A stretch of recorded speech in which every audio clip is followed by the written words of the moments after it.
Shalom. We are SKP, Sovereign Kingdom Prodigies, and Yahtrell Ministries, welcoming you to learn with us and praise with us. Let's go! SKP and Yahtrell Ministry. SKP and Yahtrell Ministry. SKP and Yahtrell Ministry. Learn together, praise together. Learn with me. Praise Yah. Praise with me. Praise Yah. Learn with me. Praise Yah. Praise with me. Praise Yah. Learn with me. Praise Yah. Praise with me. Praise Yah. Learn with me. Praise with me. Abraham, Part 3. After Abraham expressed his worry about not having an heir, Yahweh took him outside and said, "Look up at the sky and count the stars, if indeed you can count them." Then he said to him, "So shall your offspring be." Abraham believed Yahweh, and he credited it to him as righteousness.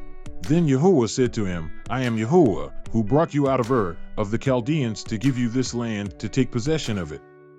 He told Abraham to bring a heifer, a goat, and a ram, each 3 years old, along with a dove and a young pigeon.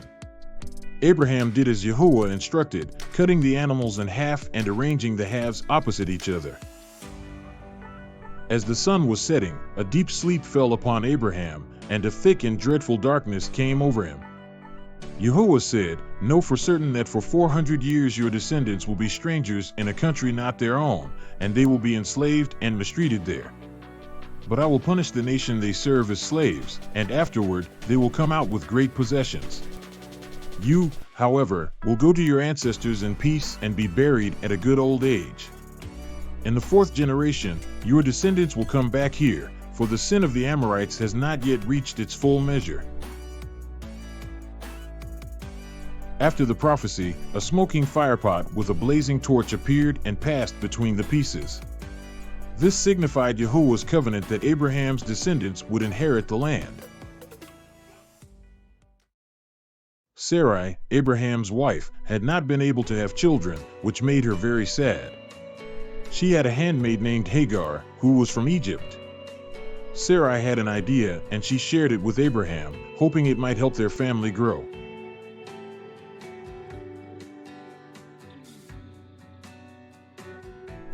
Abraham agreed, and Hagar soon became pregnant. This led to tension, as Hagar felt differently about Sarai.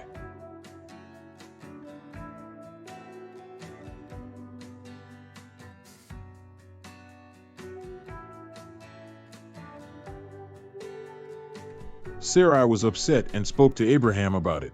"My wrong be upon you.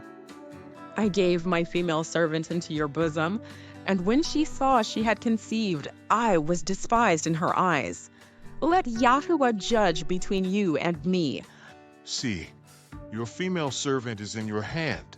Do to her what is good in your eyes. With Abraham's agreement, Sarai addressed the situation, which led Hagar to leave the camp.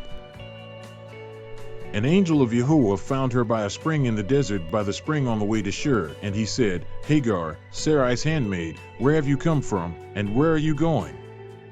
And she said, "I am fleeing from the presence of Sarai my mistress." And the messenger of Yahweh said unto her, "I will increase your descendants so much that they will be too numerous to count. Yahweh has heard your misery. You are pregnant and will give birth to a son. You shall name him Ishmael, for Yahweh has heard of your misery. He will be a wild donkey of a man, his hand will be against everyone and everyone's hand against him, and he will live in hostility toward all his brothers." Hagar returned and later gave birth to Ishmael. Abraham was 86 years old at Ishmael's birth.